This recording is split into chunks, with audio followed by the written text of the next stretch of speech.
नमस्ते dear students, welcome to all. स्वागत है आप सभी का पीटी एजुकेशन में। आज जो हमारा सेशन है सेशन नंबर 167। धीरे धीरे हम लोग अपना कदम बढ़ा चुके हैं। 200 सेशन हम लोग कर लेंगे बहुत जल्दी with your love and support, and thanks for your love and support till now. ऐसे ही आप हमारा उत्साह बनाए रखिए ताकि हम इस आंकड़े को 200 तक पहुंचा सकें। चलिए, आज का जो हमारा लेक्चर है वो किस पे रिलेटेड है, तो एक स्कीम को हम जो है डिस्कस करेंगे। प्रधानमंत्री कुसुम योजना क्या है सर? ये कुसुम योजना तो एक स्कीम है, गवर्नमेंट स्कीम है, बहुत इंपॉर्टेंट है, एग्रीकल्चर से भी रिलेटेड है। तो इसको देखेंगे, जानेंगे। द हिंदू के संस्करण में इसके बारे में कुछ खबरें आई थी, कुछ इसे अपडेट किया गया है। गवर्नमेंट की साइट पे भी इसके बारे में कुछ अपडेशन आई है, तो इसके बारे में थोड़ा सा जानेंगे। डेली करंट अफेयर से काफी ज्यादा रिलेटेड है। तो पीएम कुसुम योजना या फिर पीएम कुसुम स्कीम, इसमें कुसुम का क्या मतलब है वो भी देखेंगे। रिलेटेड है अपना गवर्नेंस, पॉलिसीज एंड स्कीम से। कुछ यहाँ पे फीचर्स हैं जो मैंने यहाँ लगा दिए हैं, फीचर्स ऑफ कुसुम स्कीम। जैसे ये सब आप वीडियो को पॉज करके आराम से देख सकते हैं, बाकी भी मैं सब आपको ब्रीफ कर भी दूंगा। सबसे पहले कुसुम का मतलब क्या है सर? कुसुम का मतलब है प्रधानमंत्री किसान ऊर्जा सुरक्षा एवं उत्थान महाअभियान स्कीम। आई रिपीट अगेन, किसान ऊर्जा सुरक्षा एवं उत्थान महाअभियान। तो मतलब डबलिंग ऑफ फार्मर इनकम भी है इसमें, क्योंकि उत्थान शब्द भी इस्तेमाल किया गया है। साथ ही साथ उनसे उनकी जो ऊर्जा सुरक्षा है उनके बारे में बातचीत की गई है। It is a farmer income support scheme under the umbrella of ministry of new and renewable energy. इसको खासकर बहुत ध्यान रखना है कि ये एक फार्मर इनकम सपोर्ट स्कीम है जो किस मिनिस्ट्री के तहत लॉन्च की गई है? Ministry of new and renewable energy, with an aim to add renewable capacity of 30.8 gigawatt by 2022। 2022 तक कितना कैपेसिटी करना है? 30.8 gigawatt. It includes the installation of solar pumps and grid connected to solar and other renewable power plants for farmers। Solar pumps की इसमें बातें हैं, grid connection के बारे में बातें हैं, जो बिजली लगती है ना, ग्रिड्स सोलर से रिलेटेड है इसमें। And other renewable power plants, तो सब कुछ सब जो है ये रिन्यूएबल एनर्जी के उसमें फेज में बातचीत चल रही है। अब जो इसमें नए मॉडिफिकेशन हुए हैं, इसको जो शिफ्ट किया गया है to focus to the salaries agriculture feeders instead of pumps. तो सोलर पंप्स है, तो सोलर पंप्स के तरफ जो है इसका जो है ध्यान केंद्रित किया गया है। Until now farmers were provided with 60% of financial assistance, जिसमें मतलब सेंटर और स्टेट की जो शेयरिंग थी वो कितनी होती थी? 50-50 की, इक्वल शेयर पार्टनरशिप, राइट। तो अभी तक किसानों को 60% का इस मतलब स्कीम के तहत 60% की फाइनेंशियल असिस्टेंस मदद की जाती थी फॉर सोलराइजिंग देयर एग्रीकल्चर पंप्स, जो कि वो जो अपने पंप्स हैं सोलर पंप्स वो वहां पे लगा सके। Which meant 40% had to be borne by farmers themselves. तो मतलब मान लीजिए कि अगर 1000 रुपए लग रहे हैं, मान लेते हैं एक आंकड़ा है, सर कह रहे हैं तो मान लेना चाहिए, तो 600 रुपए जो है 50-50 में, यानी कि 300-300 में सरकार और राज्य सरकार की, केंद्र सरकार और राज्य सरकार की इसमें भागीदारी रहेगी, और बाकी के 400 जो है वो किसान को खुद अपनी तरफ से मैनेज करना पड़ेगा। तो ये था पहला।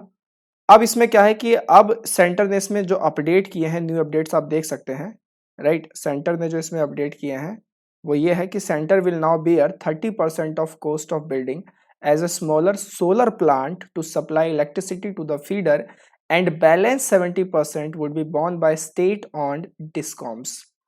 जो स्टेट ऑन जो डिस्कॉम्स है, इलेक्ट्रिसिटी जो कंपनीज है, 70% वो बियर करेंगी, 30% जो है वो सेंटर बियर करेगा। तो जो 50-50 की जो सहभागिता थी उसे चेंज किया गया है। Many types of stand alone solar pumping system. तो इसमें अब देखिए, आप कहेंगे कि सर एग्रीकल्चर सोलर पंप्स है क्या? देखिए, बहुत तरीके के पंप्स होते हैं। इसमें आपकी जो फ्लूइड मैकेनिक्स आती है, आप में से जितने भी इंजीनियर्स हैं they will understand it more properly. जितने भी तरीके के जो फ्लूइड मैकेनिक्स वाले जो पंप्स होते हैं वो इसमें आते हैं। जैसे कि आपका एक आ गया रोटेटिंग सेंट्रीफ्यूगल पंप्स, जो कि डिजाइन किया जाता है फिक्स्ड हेड एप्लीकेशंस के लिए। पॉजिटिव डिस्प्लेसमेंट पंप्स, जिसमें साइक्लिक सारे एक्शंस होते हैं, जिसमें पिस्टन्स लगे होते हैं, स्क्रूज होते हैं, गियर्स होते हैं, रोलर्स होते हैं, इस तरीके से। समरसिबल भी होते हैं, जैसे आपके और मेरे घर में समरसिबल लगा रहता है। सरफेस बेस्ड पंप होते हैं, मतलब वो गांव में जो होता है एक चबूतरा बना होता है, उसके ऊपर पंप चलाइए तो आता है, तो सरफेस पंप्स कहते हैं उनको। या तो ये अंडर वाटर होते हैं या अबव द वाटर लाइन होते हैं। तो इस तरीके की जो सारे पंप्स हैं, इनको सबको सोलराइज करने की बात की जा रही है, जिसमें से कॉस्टिंग क्या रहेगी? तो 30% का जो प्लांट ये बनेगा इनकी बिल्डिंग में वो सेंटर उठाएगी, और 70% जो है वो स्टेट ऑन डिस्कॉम्स उठाएंगी। क्लियर? अब क्योंकि पंप्स है तो इलेक्ट्रिसिटी से चलेगी ना। आप कहेंगे कि सर डिस्कॉम्स क्यों उठाएगी? डिस्कॉम्स इसलिए उठाएगी क्योंकि सोलर एनर्जी है ना, तो उसमें इलेक्ट्रिसिटी का रोल तो थोड़ा सा प्ले होगा, क्योंकि सोलर की एनर्जी से वो चार्ज हो जाएगा, बाद में फिर इलेक्ट्रिसिटी के जरिए उसे किया जाएगा। तो डिस्कॉम्स की जो है यहाँ पे नेसेसरी बढ़ जाएगी। तो that's why here discom is given. अब इस स्कीम के यानी इस योजना के 3 मुख्य कंपोनेंट्स हैं। कौन-कौन से हैं? पहला कंपोनेंट क्या है? Installation of decentralised ground mounted grid connected renewable power plants. ये बिल्कुल सही है। अगर इसे सेंट्रलाइज कर दिया गया तो भारी इसमें जो है करप्शन के चांसेस बढ़ जाएंगे। इसमें मतलब जैसे डीबीटी से पहले जो डायरेक्ट बेनिफिट ट्रांसफर था उसमें से पहले क्या हो रहा था? राशन कार्ड के जरिए अगर आप देखें, राशन को आप ले लीजिए, राइट? तो वहाँ पे क्या हो रहा था कि काफ़ी सारे ब्लैक मार्केटिंग शुरू हो गई थी, काफ़ी सारा करप्शन बढ़ गया था। तो इसीलिए इसे डिसेंट्रलाइज्ड ग्राउंड पे ही रखा गया है grid connected renewable power plants के लिए। साथ ही साथ दूसरा जो कंपोनेंट है वो बात करता है stand alone powered agriculture pump, जैसे कि सेंट्रीफ्यूगल वाले हो गए, रोटेटिंग पॉजिटिव डिस्प्लेसमेंट पंप हो गए, समरसीबल वाले हो गए, इस तरीके से। और जो तीसरा अपघटन है इसमें that is component c, solarisation of grid connected agriculture pumps, जिसके लिए किसको पिक्चर में लाया गया है? स्टेट ऑन्ड डिस्कॉम्स के लिए, जिस कितना बियर करेंगे? 70%। तो ये इसमें जो है वो लेटेस्ट अपडेट थी पीएम कुसुम योजना में। कुसुम का क्या है? फुल फॉर्म है किसान ऊर्जा सुरक्षा एवं उत्थान महाअभियान। ध्यान रखिएगा, काफी सारी परीक्षाओं में ऐसे भी पूछा जाता है, खासकर बैंकिंग की परीक्षा में, कुसुम में एस का क्या मतलब है, राइट? तो ध्यान रखिएगा, एस मतलब सुरक्षा है। क्लियर? इकोनॉमी का शानदार कोर्स जो है वो 8 मार्च से शुरू हो रहा है। ये वो लिंक है जिसमें जाकर आप अपने आप को एनरोल कर सकते हैं। ये सिलेबस है, learn and be confident with economy like a boss. 36 घंटे का ये कोर्स है, 1 महीने से ऊपर की क्लासेस है, 6 महीने की वैधता है।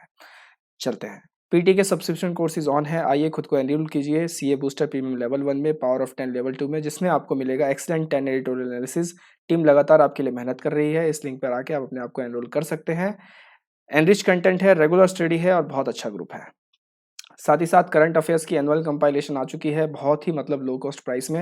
आप अपनी इस पीडीएफ को डाउनलोड करके पढ़ सकते हैं। सारा का सारा 2020 का जो सारा समसामयिकी की घटनाओं का जो सार है वो इसमें पूरी तरीके से वृहद रूप से मेंशन है, राइट? चलिए, हम मिलते रहेंगे इसी तरीके से। Wonderful PT resources are waiting for you. Till then take care, नमस्ते, जय हिंद।